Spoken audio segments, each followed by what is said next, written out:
Hi, guess what? Time for another reading. We are continuing with Goblin Proofing One's Chicken Coop by Reginald Bakeley, forward by Clint Marsh. Oh, but before we go, let's see, what do I got? Updates. Cats are the cats.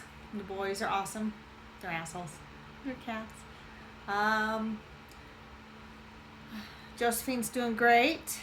And that's all I got. Here we go.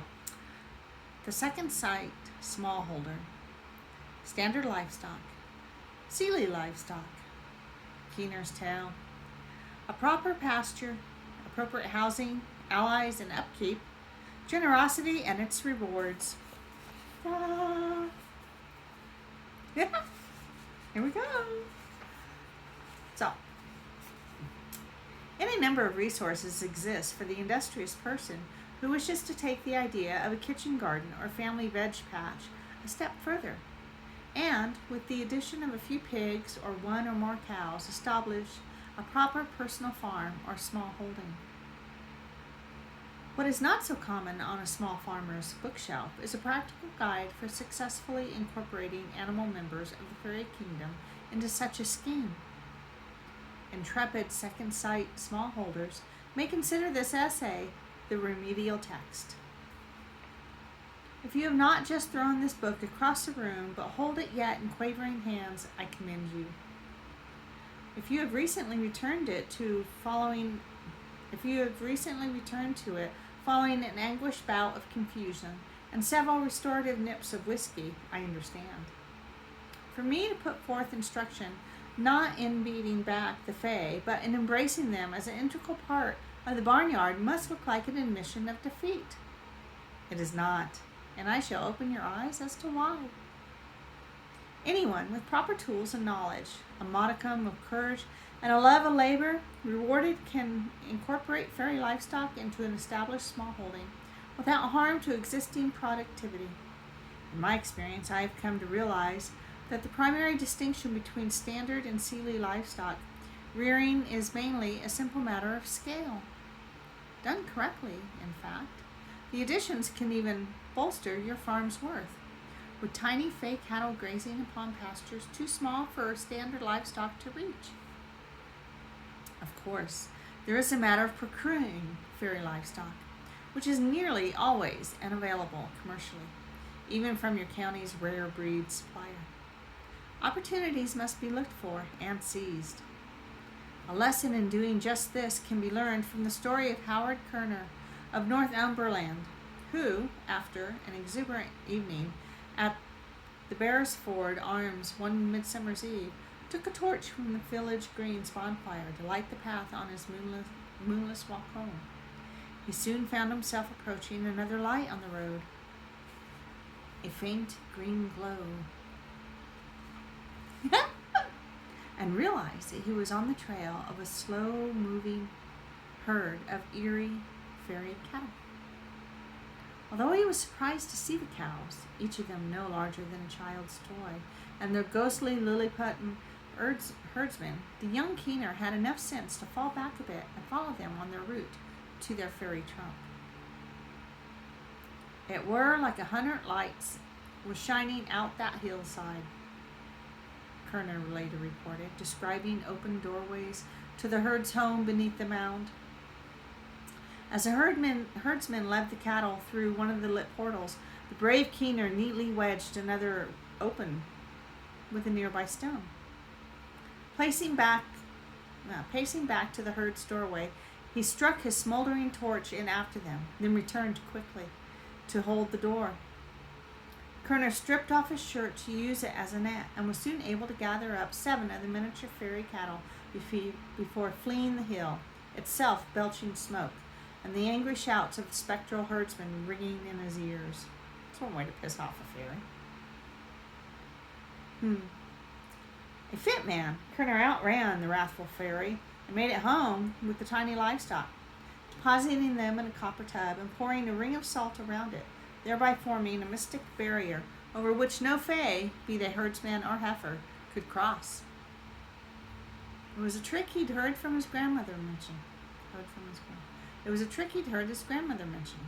In the morning, he was the proud owner of his own herd of fairy cattle, and using iron garden railing for fencing, built a small addition to his pasture for them. The descendants of the cows are there to this day for any who wish to visit them or to purchase a few, as I did a few years ago. Whilst none of us can hope to be as lucky as Mr. Kerner on that fateful night, we can all prepare ourselves for a successful fairy cattle raid by bringing along a topped-up garden fumigator and a canvas sack on our nights to our pub, especially during the weeks of late spring and early summer, when fairy cattle are known to be on the move. Speaking of, a little bit of, yeah, need this to help you see the wee ones. Yeah. Although the wash basin and salt method will successfully keep fairy cattle happily overnight, the cows are creatures of the earth and should be moved to a pastoral setting as soon as possible. Do as Keener did and fence them in with the iron flower bed railing, taking care to do it adjacent to and not within the fencing of your standard cattle. The fairy cow's build, whilst sturdy for its size, is no match for the misplaced or jealous hoof of even a smallish Hereford. Start them in close cropped grass, and they will keep their pasture tidy.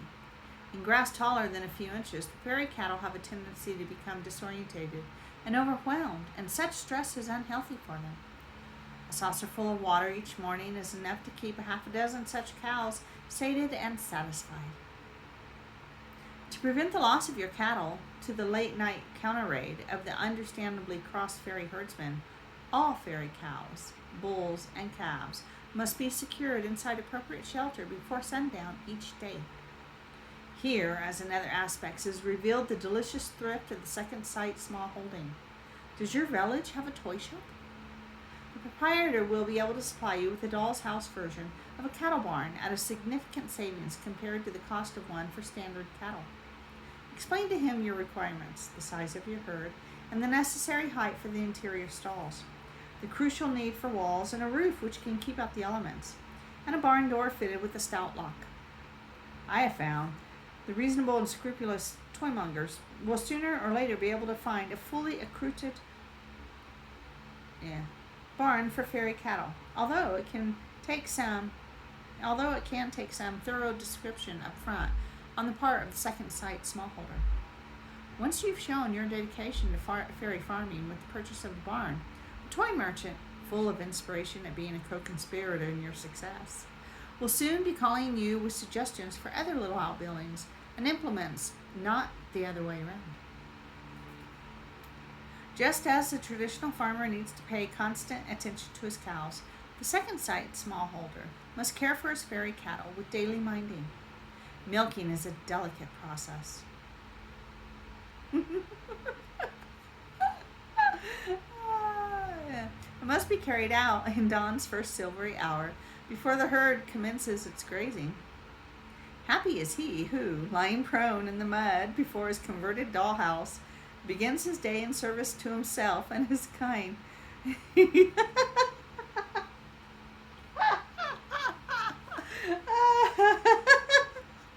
Oh, stop it. Pinching tiny spurts of enchanted milk into miniature tin pails. Oh, I'm such a 12-year-old sometimes. I'm firm in my conviction that the only reason fairy cow's milk has yet to catch on as a national trend is that there's not enough people that have tasted it. I find it brings a slight, not unwelcome walnut flavor to my tea, and when the spirits got hold of me, I squirt some straight into my mouth, straight into my morning cuppa. And that's not all, I dare say. I've got a few Sealy cheeses in the works at the moment as well. Fingers crossed. Ooh. All farming is entered into with the end results in mind. And when it comes to cattle, one naturally thinks of beef, steak, rum-num-num. Fairy cattle have mercifully remained free from this taint of what is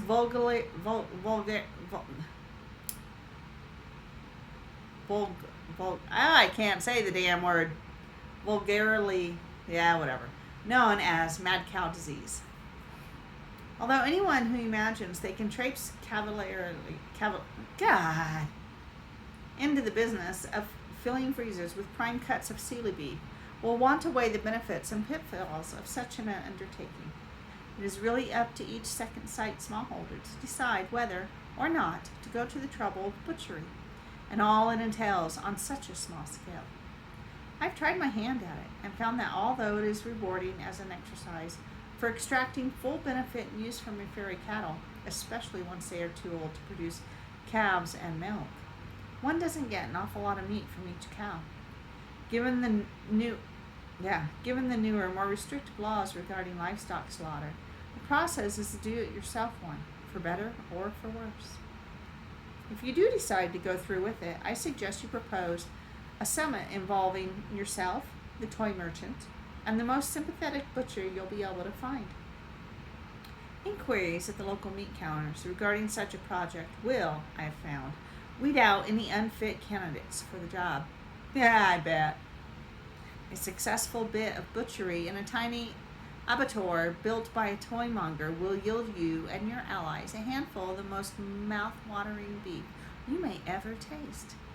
But the risk of finger lacerations is also quite high, and the negative consequences of frustrated relations between the three of you must be taken into full account before you begin.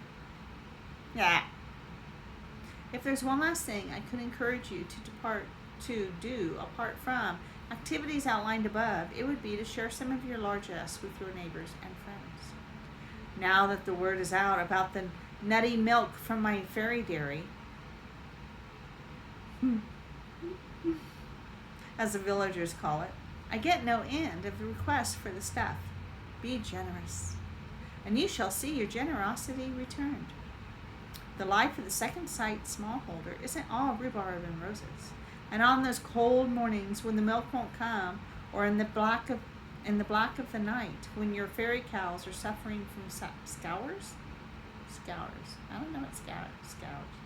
Cows suffer. What's scours? Anyways, forcing you to fuss about with microscopic rehydration treatments by lamplight, whilst covered in infectious muck.